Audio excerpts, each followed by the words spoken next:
ನಮಸ್ಕಾರ ಪ್ರೀತಿಯ ವೀಕ್ಷಕರಿಗೆಲ್ಲ ಮನೆ ಗೃಹಿಣಿ ಚಾನಲ್ಗೆ ಸ್ವಾಗತ. ಇವತ್ತಿನ ದಿವಸ ನಮ್ಮ ಉತ್ತರ ಕರ್ನಾಟಕ ಸೈಡ್ ಮಾಡುವಂತಹ ಖಾರ ಪ್ರಿಯರಿಗೆ ಅದ್ಭುತವಾದಂತಹ ಹಸಿರು ಮೆಣಸಿನಕಾಯಿ ಪಲ್ಯ ರೆಸಿಪಿ ಒಂದನ್ನು ಮಾಡಿ ತೋರಿಸ್ತಾ ಇದ್ದೀನಿ. ತುಂಬಾ ಸಖತ್ತಾಗಿರುತ್ತೆ ಈ ಒಂದು ಪಲ್ಯ. ಹಾಗಿದ್ರೆ ವಿಡಿಯೋನ ಸ್ಕಿಪ್ ಮಾಡದೆ ಪೂರ್ತಿಯಾಗಿ ನೋಡಿ. ಮೊದಲಿಗೆ ನಾನಿಲ್ಲಿ ಗ್ಯಾಸ್ ಸ್ಟವ್ ಆನ್ ಮಾಡಿ ಒಂದು ಕಡಾಯಿಗೆ ಹಸಿರು ಮೆಣಸಿನಕಾಯಿನ ಸೇರಿಸಿದ್ದೀನಿ. ಕ್ವಾಂಟಿಟಿ ಪಲ್ಯ ಜಾಸ್ತಿ ಬೇಕು ಅಂದರೆ ಹಸಿಮೆಣಸಿನಕಾಯಿನ ಜಾಸ್ತಿ ಸೇರಿಸ್ಕೋಬೋದು. ನಾನಿಲ್ಲಿ ಸ್ವಲ್ಪ ಪ್ರಮಾಣದಲ್ಲಿ ಪಲ್ಯನ ಮಾಡ್ತಾ ಇದ್ದೀನಿ. ಹಾಗೆಯೇ ಈ ಮೆಣಸಿನಕಾಯಿ ತುಂಬಾ ಖಾರವಾಗಿದೆ. ಹಾಗಾಗಿ ನಾನಿಲ್ಲಿ ಒಂದು 8ರಿಂದ 9 ಹಸಿಮೆಣಸಿನಕಾಯಿನ ತೊಗೊಂಡಿದ್ದೀನಿ. ಒಂದು ಸ್ವಲ್ಪ ಅಡುಗೆ ಎಣ್ಣೆನ ಸೇರಿಸಿ ಚೆನ್ನಾಗಿ ಇದನ್ನು ಫ್ರೈ ಮಾಡ್ತಾ ಇದ್ದೀನಿ. ಮೆಣಸಿನಕಾಯಿ ಒಂದು ಸ್ವಲ್ಪ ಬಾಡೋಗಿದೆ ಅನ್ನೋ ಥರ ಫ್ರೈ ಮಾಡ್ಕೊಳ್ಬೇಕಾಗುತ್ತೆ. ನೋಡಿ, ನಾನಿಲ್ಲಿ ಮೆಣಸಿನಕಾಯಿನ ಹುರ್ಕೊಂಡಾಗಿದೆ. ಇದನ್ನ ಇವಾಗ ಒಂದು ಪ್ಲೇಟಿಗೆ ತೆಕ್ಕೊಳ್ತಾ ಇದ್ದೀನಿ. ಹೀಗೆ ಹುರಿದಂಥ ಹಸಿರು ಮೆಣಸಿನಕಾಯಿನ ಚಿಕ್ಕ ಮಿಕ್ಸರ್ ಜಾರಿಗೆ ಹಾಕಿ ಒಂದು ಸ್ವಲ್ಪ ಉಪ್ಪು ಬೆರೆಸಿ ಇದನ್ನು ಗ್ರೈಂಡ್ ಮಾಡ್ಕೊಳ್ಬೇಕಾಗುತ್ತೆ. ಸ್ವಲ್ಪ ತರಿಯಾಗಿದ್ದರೆ ಇನ್ನೂ ಚೆನ್ನಾಗಿರುತ್ತೆ, ತೀರಾ ನೈಸಾಗಿ ಏನಲ್ಲ. ಸ್ವಲ್ಪ ತರಿಯಾಗಿ ಹಸಿರು ಮೆಣಸಿನಕಾಯಿನ ರುಬ್ಕೊಂಡಾದ ನಂತರ ಅದನ್ನು ಒಂದು ಸ್ವಲ್ಪ ಸೈಡಿಗೆ ಎತ್ತಿಟ್ಟು ನಂತರ ಇದಕ್ಕೆ ಒಂದು ಸ್ವಲ್ಪ ಚಿಕ್ಕದಾಗಿ ಒಗ್ಗರಣೆನ ಮಾಡ್ಕೊಳ್ಳೋದಕ್ಕೆ ನಾನು ಈ ಕಡೆ ಗ್ಯಾಸ್ ಸ್ಟವ್ ಆನ್ ಮಾಡಿ ಒಂದು ಕಡಾಯಿಗೆ ಒಂದು ಅರ್ಧ ಚಮಚ ಆಗುವಷ್ಟು ಅಡುಗೆ ಎಣ್ಣೆನ ಸೇರಿಸಿದ್ದೀನಿ.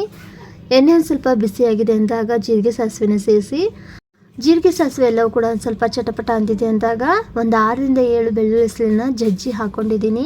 ಹಾಗೆ ಒಂದು ಸ್ವಲ್ಪ ಕರಿಬೇವೆಲೆನ ಒಂದು ಸ್ವಲ್ಪ ಕಟ್ ಮಾಡಿ ಸೇರಿಸಿದ್ದೀನಿ. ಬೆಳ್ಳುಳ್ಳಿ ಒಂದು ಸ್ವಲ್ಪ ಹೊಂಬಣ್ಣಕ್ಕೆ ಬರಬೇಕು. ಸ್ವಲ್ಪ ಲೈಟಾಗಿದ್ದು ಹೊಂಬಣ್ಣಕ್ಕೆ ಬಂದಿದೆ ಅಂದಾಗ ಚಿಕ್ಕದಾಗಿ ಕಟ್ ಮಾಡಿಟ್ಟಿರುವಂತಹ ಈರುಳ್ಳಿನ ಸೇರಿಸ್ತಾ ಇದ್ದೀನಿ. ಈರುಳ್ಳಿನ ನೀವು ಸ್ವಲ್ಪ ಚಿಕ್ಕದಾಗಿ ಕಟ್ ಮಾಡ್ಕೊಂಡು ಹಾಕೊಳ್ಳಿ. ಸ್ವಲ್ಪ ಗ್ರೇವಿ ಥರ ಇರುವಂತಹ ಪಲ್ಯ ತಯಾರಾಗುತ್ತೆ ಈರುಳ್ಳಿ ಚಿಕ್ಕದಾಗಿ ಕಟ್ ಮಾಡಿ ಹಾಕೊಳ್ಳೋದ್ರಿಂದ. ಈರುಳ್ಳಿ ಒಂದು ಸ್ವಲ್ಪ ಹಸಿ ವಾಸನೆ ಹೋಗಿ ಕಲರ್ ಕೂಡ ಚೇಂಜ್ ಆಗಬೇಕು, ಅಲ್ಲಿವರೆಗೂ ಇದನ್ನು ಫ್ರೈ ಮಾಡ್ಕೊಳ್ಬೇಕಾಗುತ್ತೆ. ನೋಡಿ, ಈರುಳ್ಳಿ ಕೂಡ ಫ್ರೈ ಆಗಿದೆ ಅಂದಾಗ ಒಂದು ಚಿಕ್ಕ ಟೊಮೆಟೊನ ನಾನಿಲ್ಲಿ ಚಿಕ್ಕದಾಗಿ ಕಟ್ ಮಾಡ್ಕೊಂಡು ಹಾಕ್ಕೊಂಡಿದ್ದೀನಿ. ಟೊಮೆಟೊ ಕೂಡ ಒಂದು ಸ್ವಲ್ಪ ಸಾಫ್ಟ್ ಆಗಬೇಕು, ಅಲ್ಲಿವರೆಗೂ ಇದನ್ನು ಫ್ರೈ ಮಾಡ್ಕೊಳ್ಬೇಕಾಗುತ್ತೆ.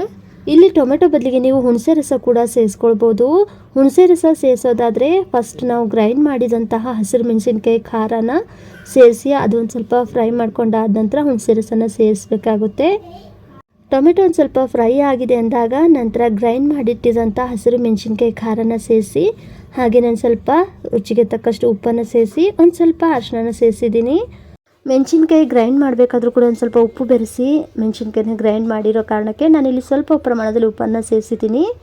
ಹಾಗೆಯೇ ಇವಾಗ ಒಂದು 2 ಚಮಚ ಆಗುವಷ್ಟು ಹುರಿದು ಪುಡಿ ಮಾಡಿಟ್ಟಿರುವಂತಹ ಶೇಂಗಾ ಬೀಜದ ಪುಡಿನ ಸೇರಿಸಿದ್ದೀನಿ. ಹಾಗೆಯೇ ಹುರಿದು ಪುಡಿ ಮಾಡಿಟ್ಟಿರುವಂತಹ ಗುರೆಳೆ ಪುಡಿನ ಸೇರಿಸಿದ್ದೀನಿ 1 ಚಮಚ ಆಗುವಷ್ಟು.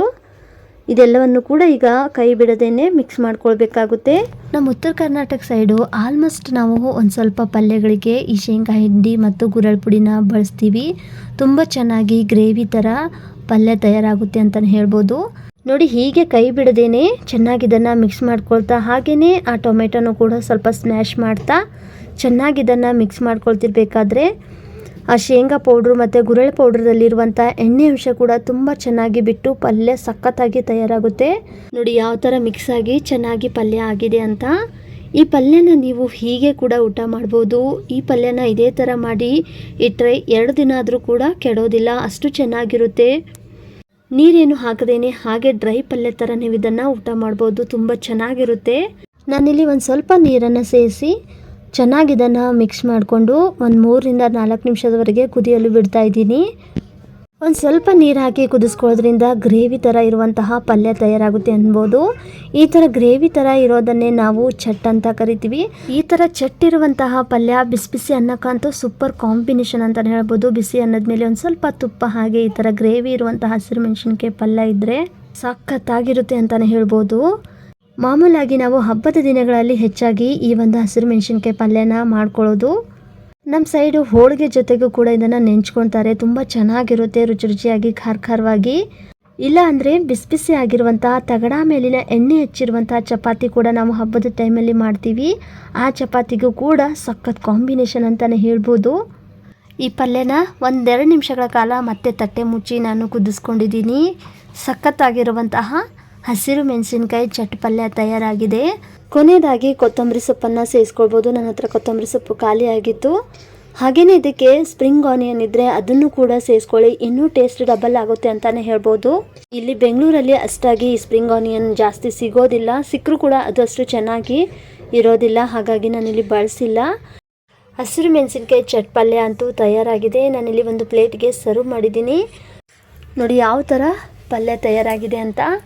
ಈ ಪಲ್ಯನ ನೀವು 2 ದಿನ ಕೂಡ ಊಟ ಮಾಡ್ಬೋದು, ಚೆನ್ನಾಗಿರುತ್ತೆ. ನಾನಿಲ್ಲಿ ಹೋಳಿಗೆ ಜೊತೆಗೆ ಈ ಒಂದು ಪಲ್ಯನ ಸರ್ವ್ ಮಾಡಿದ್ದೀನಿ. ನಮ್ಮ ಮನೆಯಲ್ಲಿ ಹೋಳಿಗೆ ಜೊತೆಗೆ ಈ ಒಂದು ಪಲ್ಯನ ಸೈಡಾಗಿ ನೆಂಚ್ಕೊಳ್ತಾರೆ. ತುಂಬ ಸಖತ್ತಾಗಿರುತ್ತೆ ಕಾಂಬಿನೇಷನ್ನು. ನೋಡಿದ್ರಲ್ಲ ಸ್ನೇಹಿತರೆ, ಇವತ್ತಿನ ದಿವಸ ಈ ಒಂದು ಹಸಿರು ಮೆಣಸಿನ್ಕಾಯಿ ಚಟ್ ಪಲ್ಯ. ಈ ರೆಸಿಪಿ ವಿಡಿಯೋ ನಿಮ್ಗೆ ಇಷ್ಟ ಆಗಿದ್ರೆ ಈ ರೆಸಿಪಿ ವಿಡಿಯೋಗೆ ಲೈಕ್ ಮಾಡಿ, ಶೇರ್ ಮಾಡಿ, ಕಾಮೆಂಟ್ ಮಾಡಿ. ಹಾಗೆಯೇ ಮನೆ ಗೃಹಿಣಿ ಚಾನಲ್ನು ಕೂಡ ಸಬ್ಸ್ಕ್ರೈಬ್ ಮಾಡಿಕೊಂಡು ಸಪೋರ್ಟ್ ಮಾಡಿ. ಧನ್ಯವಾದಗಳು.